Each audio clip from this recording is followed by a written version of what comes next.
Hey everybody, we're going to be talking to Andrew Alcasid today. Um, just waiting for Andrew to join. While we're waiting, we're talking with some other artists. We're trying to create a schedule. Tomorrow we're going to be talking to Jim Brown at 1 o'clock. We're going to be talking to Claudia Kano, Kari Fukuyama, Mario Chacon. So all that info is going to be on the Bread and Salt calendar tab that's on our website, breadandsaltsandiego.com. So there's a calendar button on there. You can see it. I'll be updating it with all the artist information. So today we are talking to Andrew Alcasid, which we all love Andrew. And I hope people ask questions. Use the question tab down at the bottom. That way we can see what everybody's asking. Otherwise, we have to scroll through. So if you have a question, use the question tab. Also, I just wanted to mention while we're waiting for Andrew, there's an artist store that we created on the Bread and Salt website. It's under a purchase tab that's on the website, and 100% of the proceeds for the sale of artwork go directly to the artist. We're just trying to, Andrew's here, so we're just trying to create a way to help artists that they rely on art sales to pay their rent and buy groceries and toilet paper and all that stuff. So it seems to be working. We've made some sales. So yeah, we're going to be adding artists all the time. So let me see if we can add. Jeez, why does it do that? So embarrassing. I don't know why it's not letting me add Andrew. Andrew, I can see you're watching. Maybe you can ask to join my video. We'll wait a second for Andrew. We might need to restart this conversation. Maybe it's my phone acting up. Let me here. Okay.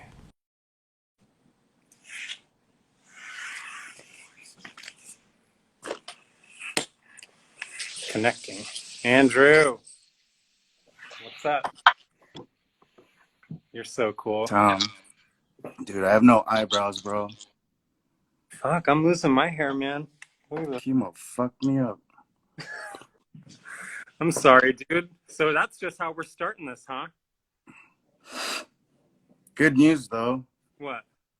Had to follow up with my doctor, and So wait a second. You've been battling cancer. You've been doing chemo. You just did 2 full rounds of chemo.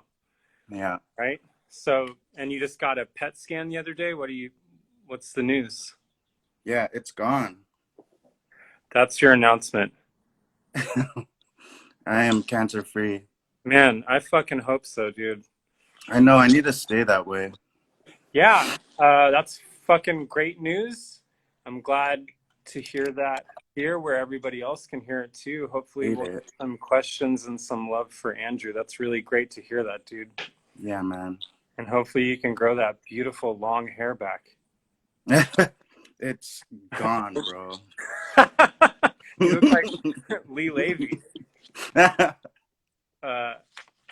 going to share some photos. I think you're in a couple of the photos, but man, that's awesome to hear. It's hard to top that after. I guess we could just talk about that the entire time, but I know we could move on.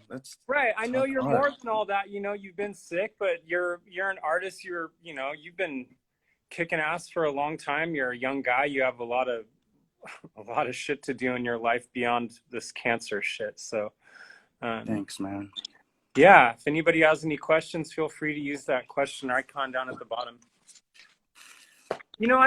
I don't know if everybody likes doing the kind of like, where are you from? What's your story kind of thing. I like that. I know you're a young guy, and I don't know. I think we should still kind of do kind of like a little back history. I pulled some photos that I like of certain things, but I know you live in Mira Mesa. I think you grew up in your childhood home. Is that right? Yeah. Grew up in Mira Mesa, born and raised here, and that's kind of forced me to venture out into the rest of San Diego, and I don't know. I remember the first Local as it time. gets. Yeah, first I never went to Mira Mesa, maybe to go skateboarding some like weird corporate spots out there, but there's I don't know. Mira Mesa is a strange place. It's a neighborhood I never ventured into, and when we would go to your house to drop you off after going to a museum or something for the first time, I was like, "Holy shit, Mira Mesa! I've never really spent any time in Mira Mesa." It's like a whole series of cul-de-sacs and like housing areas and all that kind of stuff off the side of these like corporate roads. But Little suburban spot, yeah, super diverse, and I like it. yeah, it's interesting Shout too. out to Mira Mesa.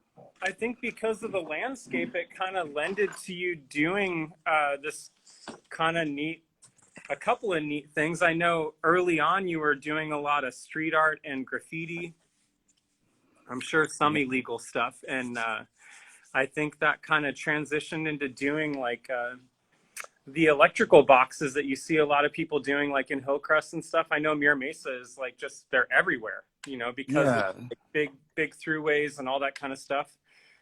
Is that right? You were starting to paint on that kind of stuff? Yeah, we started an art club at Miramar College in 2010, Mm-hmm. and got permission from the county to start painting on the electrical boxes. And yeah, soon in like 2 years span, we painted over 100 boxes, Wow. and that kind of primes me eh, to present work in a public on a public kind of platform. And I Yeah, was not thinking have to. about how, like, cars are passing by at like 40 miles per hour. Like, what are they really gonna see? So it it made me think about, like, images that were broad enough to catch your attention while you're just driving by.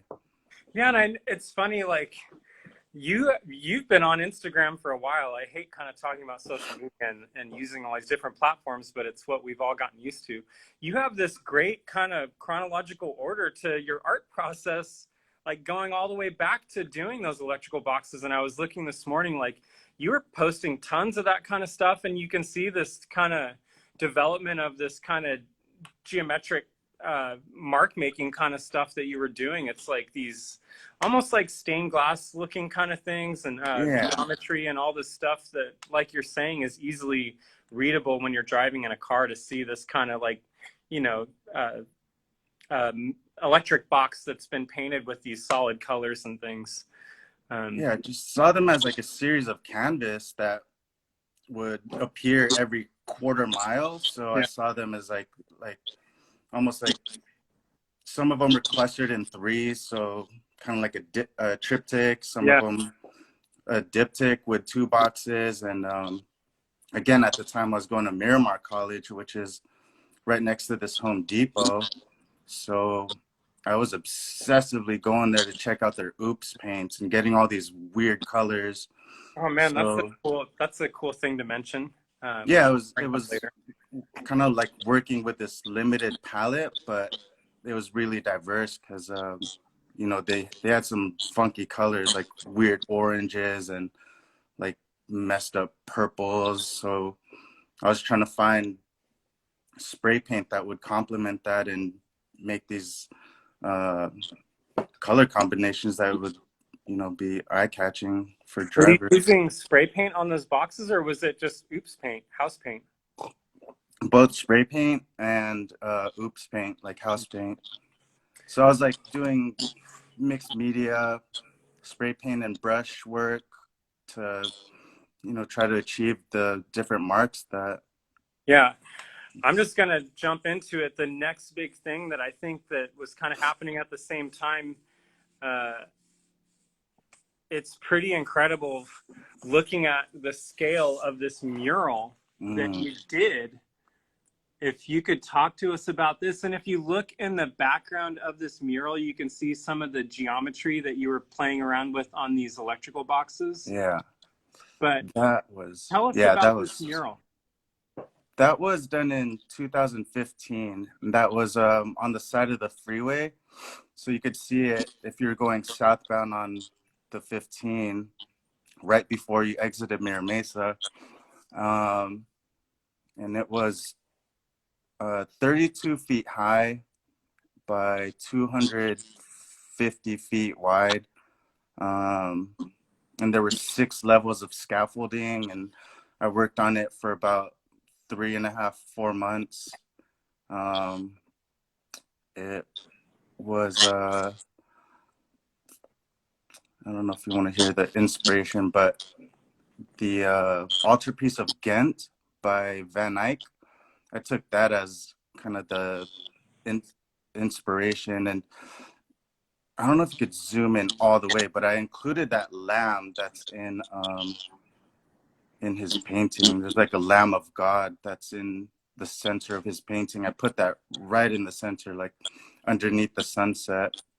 Well, I mean, I suggest everybody goes back into your Instagram and just looks at some of the photos, but where else can they see better shots of this piece?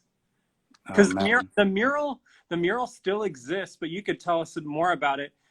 It was a mural that was required by a construction company to provide art, right, during construction. Yeah, so it was a temporary thing. It was agreed that it would be built over in about a year's time worth, and it's still there, but there's apartment complex in front, and it's, who knows, maybe it could be torn down and be exposed again. Well, I think average new contemporary architecture only lasts 25 years or has a 25-year lifespan. So maybe in 25 years, they'll be demoing that derelict apartment building that they built. Yeah, I mean, that mural is incredible. And that's like kind of, I feel like when we first started seeing you around, like, I mean the ice guys, that's who I'm kind of referring to. Or I remember the first time, my first real experience with you might have been around that. It was before that, but I remember we did two things. We did a show called Ice Gallery North in San Luis Obispo, and I know all these videos I keep referencing Ice Gallery. It's because it's what I know, and a lot of the, all these informative moments for me were through Ice Gallery. So that's why I keep referencing it. It might get boring for a lot of people. No, but I went to go see that show. Yeah, we did a show. Sorry, we did a show in San Luis Obispo called Ice Gallery North with Lee Levy, Joseph Hooper, Michael James Armstrong, and myself. And we heard that you had sent me a message, or somebody, you went on a road trip to go see that show. Yeah. And that was kind of the first time that I heard about you doing it. And we were like, who the hell is this kid? Like, that's pretty amazing that he went, because nobody else we knew went. It was like a local show in San Luis Obispo that a lot of people went and saw. That was incredible. I hadn't had too many conversations with you then, but so fast forward a little bit. This is a funny story I have about you, which I have thousands, but I was the lead preparator at the Contemporary Museum, and that's where I met so many artists and got to hone my craft and all that kind of stuff. And so I was in charge of the changeovers with a few other people, and we would shut down whole portions of the museum. And one day I'm doing a changeover, and I got a call from the front desk, and they were like, Andrew's here to see you, blah, blah, blah. I'm like, what? I'm busy. They were like, no, he's at the front desk now. And I was like, what the fuck, dude? And I didn't know who they were talking about. I walk up, through the rope or whatever, and walk over there, and you were like, hey, what's up? And I was like, what's up? Like, what? I was already getting in for free because I was 25 and under at the time. Yeah. So I was just like, well, because I saw your Ice Gallery commercial, or like that video short that Michael was making. I was like, dude, this guy's making cool stuff. Like you, Lee, Joseph. I was like, these guys are doing cool shit. And I knew you worked at the museum, so I was like, I was going in to bug you. I didn't have anything to do. And you didn't even really have anything to say to me, though. I was just like, let me see what you're doing. Like, what are you installing? Right. Right. And so I think we kind of talked for a second and you were like, oh, what are you guys doing? Blah, blah, blah. I'm like, dude, I'm fucking working. We're like changing out the show. You know, we're doing all this stuff. And I was just kind of like, you know, great to see you, blah, blah, blah. Like, see you later. Right. I was kind of blown away that this young guy who I'd probably only had like a couple conversations with all of a sudden like had the audacity to just go and kind of get his way into the museum behind, you know, past the guards and all that stuff and just kind of went for it and kind of got in. And it was a neat thing. And I look back now and I see all these opportunities where you've been able to kind of sweet talk your way into a situation or just kind of, you know, work really hard into participating. And that's how you got in with the with Michael and Ice Gallery, I think too, is this kind of like ability to just work really fucking hard, you know, and that's how you ended up here at Bread and Salt. We've done every single changeover with you, and it was all through volunteerism. And same with Ice Gallery. Most people that have done things in the building know you basically through you volunteering and working on installations. But and I just was kind of blown away too at looking at all your art handling experience that you've had in the last couple of years. You've done like major installation work with Marcos Ramirez at Oceanside and you know, at the San Diego airport and all that stuff. You've become this professional art handler, and it's neat to see that happen through, you know, you basically knowing nothing and just kind of like being this fly on the wall in all these different situations. It's been really great watching you grow. You've become like this little brother to all of us at Bread and Salt. And thanks, man. yeah, and not only that, you're a fucking pro. You know, like your ability to, you know, solve a problem or do all that stuff's really cool. I mean, big shout out to Mesa College Museum Studies program with Alejandro Montezuma. I know you totally talk about they you know, when I joined the program, you know, they taught me a ton. They cover so much in that program. They taught me how to hang work, do lighting, curate a show, press release, everything. Major differences with galleries and museums, and it just kind of helped me navigate the, you know, the art scene. And when people started hiring me, it was just more of a hands-on kind of learning experience. And when I joined you guys, that's when I really started learning how to install work and become like an artist assistant. You know, I was working really close with Michael and helped install like a handful of his work. And a handful? All of his work. I think I can't, some of those, I look back at some of those, I'm like, how did we do that shit, man?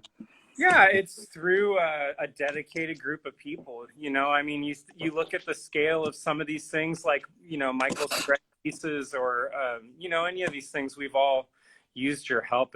I know I have a million times in the building, but just to get us back on track, I just want to show a couple other photos that I think are really, really cool of these moments of where you were kind of expanding on these ideas. So before I show something else, I just want to check the questions here. We have a couple. So this turkey just said, hey there, please like my last post when you can. So we got some great spam going on, which is I follow back. Yeah, check out my music when you get a chance. Dude, smash that like button. Yeah, smash it. We'll get to some of these just to make sure. Jim just said he got into Bread and Salt as an artist by digging a hole. Oh man. We can definitely talk about that because that's before your residency. Picture of that one? I did not do that because the pictures were kind of funky, but they are on your they're on your Instagram. So there's a lot of great photos there. So Bread and Salt has a courtyard that Jim Brown, the building was a bread factory for over 100 years. And Jim, being an architect, had this fantastic, a beautiful idea to cut a giant hole in the roof. What happens when you cut a hole in the roof? you're going to get leaks because of the nature of that whole thing. So we had to deal over the years with flooding issues in the building, and the courtyard has a big hole in the Hi, roof Becky. that's cut out, and then Jim also had the floor cut out into the existing ground. And the first problem that we had was a flooding issue, and so Jim's like, who could we get to who's the hardworking person that can just dig a goddamn hole? And I'm like, Andrew Alcasid has the drive to dig a 5-foot deep hole. So, it was so random. It was during an Athenaeum opening. Mm-hmm. Jim comes up to me. He's like, "Hey, do you want to dig a hole?" I'm like, "What the?" Yeah. For sure. What? Yeah. I'm like, all right, like, not. It's. I was like, "What the fuck, dude?" Yeah. Like, sure. Like, when do I start? Right. I think normally it would be called a French drain is what we were asking for, Mm-hmm. or a version of a French drain, which we were looking to have a giant pit dug so that water had someplace to go because of this clay soil. So you being an artist, not only did we ask you to do a task, but you were like, I'm going to throw a creative spin on it. And you basically made like an earthwork with the task. It organically turned into that. I was just digging the hole, and all the dirt that I had displaced turned into its own kind of like outline. And yeah, it turned into its own earthwork. It wasn't intentional. It just kind of organically turned into that. And I liked it. Jim liked it. It was a cool piece. Yeah. And it was big. It was probably 5 or 6 feet deep, 5 or 6 feet wide. And Mm-hmm. we ended up putting, I mean, I want to say 10 tons. That could be a total lie. 3 tons? 10 yards. Why am I saying 10 tons? 10 yards. Tons. 10 yards of 3/4 crushed rock. So we took wheelbarrow after wheelbarrow into the building and filled it with rock. And Daniel Escamilla also helped with that, right? Oh man, yeah, Daniel came and helped. I don't know if that's his last name, I forget. He's at CalArts now. Yeah. Shout out Daniel. Well, I hope I didn't say his last name wrong. But that transitioning from that, we all got to know you better. And then, I already known you, but, Brett and Saul got to know you. And then the residency program started to evolve, and we had you come and do the residency. And I picked this photo, which on your Instagram, there's a lot of other photos from this series, but you started experimenting right away in the space, and you built this kind of this platform with a wall and plastic that was stretched. So this whole spray booth that you had made was also a sculptural work. It was not just a physical spray booth. It was this kind of sculptural element in the room. But tell us about what you started doing in that space. I wanted to make this painting that I knew was going to be messy from its process, so I needed to like contain it, and it kind of evolved after I did. I had to start off from like a jumping point that made sense, so I started with the primaries, and from there it went into the secondaries. Black and white. I went through, I think, like 20 cans of spray paint. But tell us what you were doing with the cans, because I can see. Yeah, there were nails on the wall, and I was puncturing the cans with the nails, and they would just kind of explode all over and make their own kind of mark that I had no control over. I mean, to a certain extent, I'm holding the can, but I couldn't really control the mark and where the paint went. Yeah, so that's why in that photo you're wearing a spray suit, you're wearing a Tyvek suit. Yeah, it sort of turned into its own performance. Every time I stepped into that booth, I would want to suit up, so it was kind of ritualistic. Yeah, and later that suit was all covered in paint too, so that suit became an object, kind of an artifact of performance. Yeah. And there's video of that on your Instagram. I love this photo. of this kid that just happened to wander into space on a Barrio art crawl. Yeah. Uh, and I don't know if you know the kid, but I just always like this photo and the wonder of this kid in this moment of just staring at something that he doesn't, he's just like, he is looking at that piece, you know?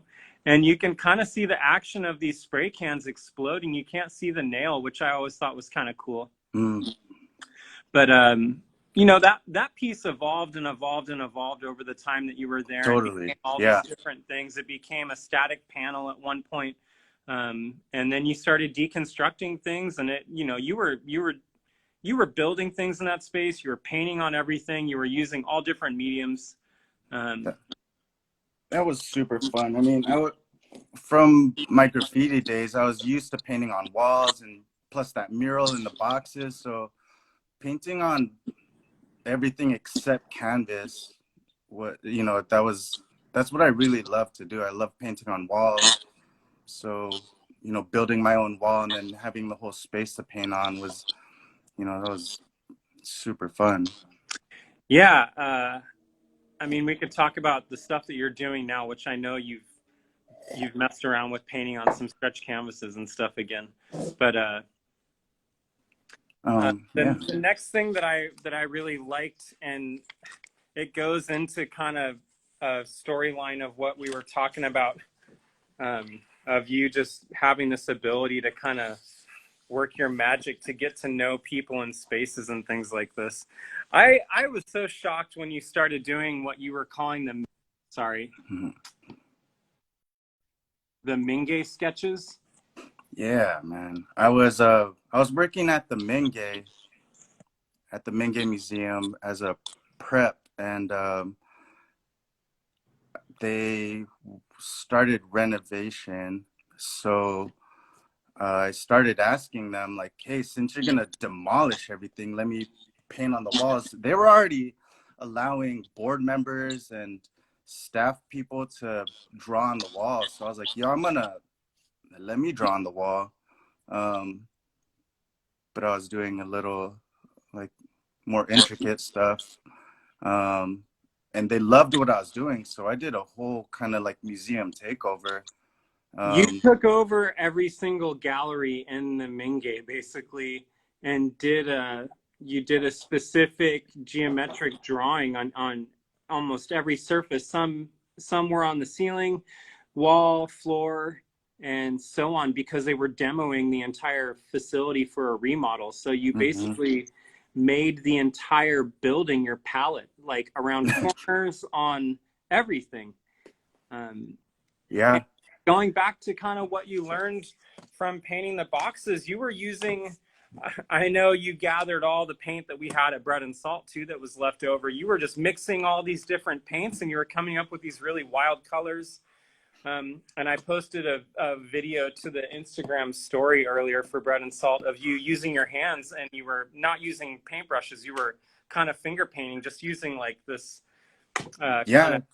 just kind of trying to experiment with different ways to paint without tools and like, without a budget. I didn't have any money to buy things. So right. Also I'm like using up what they had, and it's a museum. They have tons of extra paint. Yeah. So, I'm mixing different colors to create, colors that make sense. I ran into mud, but that's easy. You could just mix everything to make ugly colors. But yeah, when you started doing the hand painting stuff, it reminded me of the Richard Long mud pieces like you're talking about. those are awesome. Yeah. Oh my God. Are there any artists that you've been kind of hyped on, or that has inspired this kind of like new vocabulary that you've been doing? This kind of like, full wall color stuff like that? Yeah. Thomas DeMillo's pretty cool. That's stupid. I know I've talked to you about Blinky Palermo and stuff like that. Oh, he's cool. Yeah. Yeah, Blinky Palermo is rad. Saw Lewitt. I like what he does with like his wall murals. And working with Michael, like his stuff is always awesome to me. He's like one of my favorite painters. Michael, James Yeah. Armstrong? Mm-hmm. And like, you know, you, Lee, Joseph, I mean, Robert Irwin's rad. Yeah. Um, Um, I don't know. I know you've had a chance to work with so many artists, and it's kind of hard to pick a favorite. there's I a know you, lot, man. Manny Farber is huge. yeah. Um, And I know you Shout worked out at, to Quint. I was just going to say, I know you worked at Yeah, Quint man. for quite a while, and you got to handle a lot of Manny Farbers and stuff like that. Um, Man, I need to check my phone battery really quick.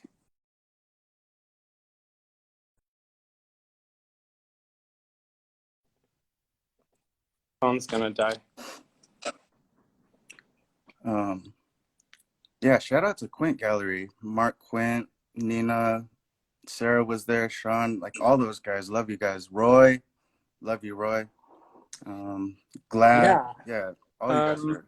They helped me a ton, and I was exposed to so much art while I was there.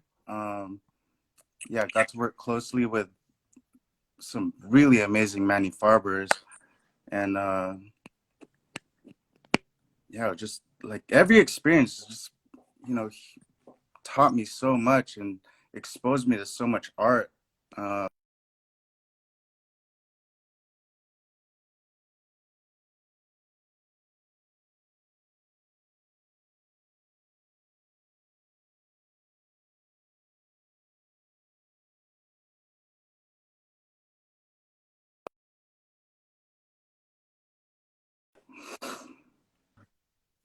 God, I'm having phone issues over here.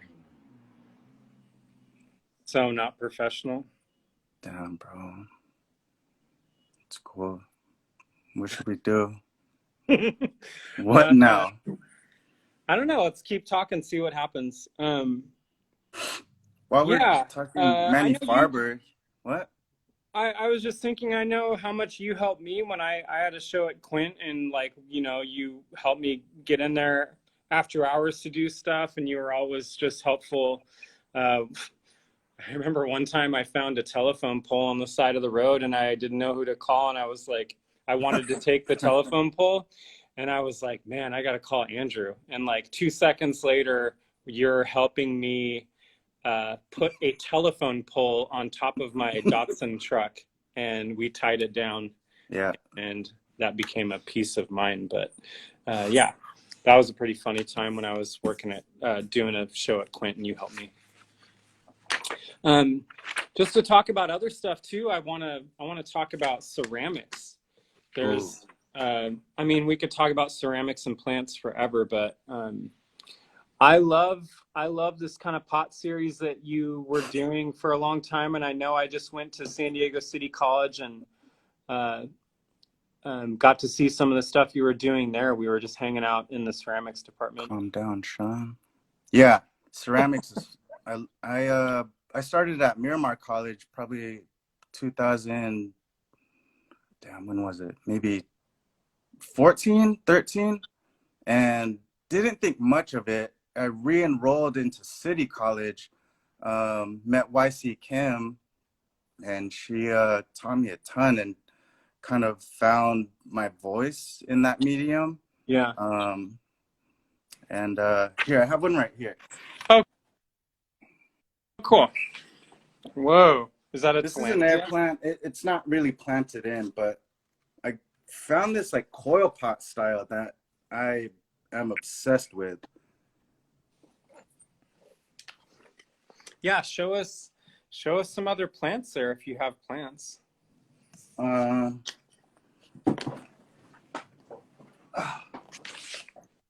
this is Whoa. another coil pot. So I just became obsessed with this process. Yeah, it's like usually the first thing people learn in ceramics, right? Just doing a coil. This one's actually planted. But yeah, I have a whole series of these coil pots. And Yeah, it sucks. I was enrolled this semester, and then school got canceled.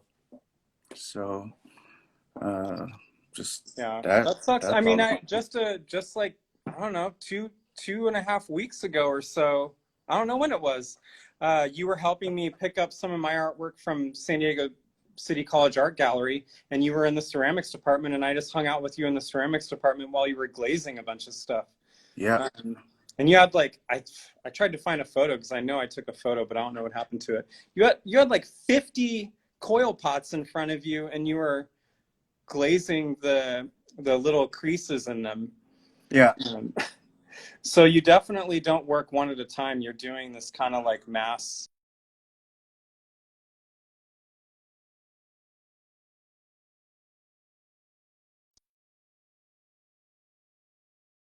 That's all I really had energy for. What's up? Yeah, Andrew, Yeah. I'm gonna cancel this video to save it, and then we'll finish up in just a little bit after my phone charges. Okay. Sorry. Bye, guys.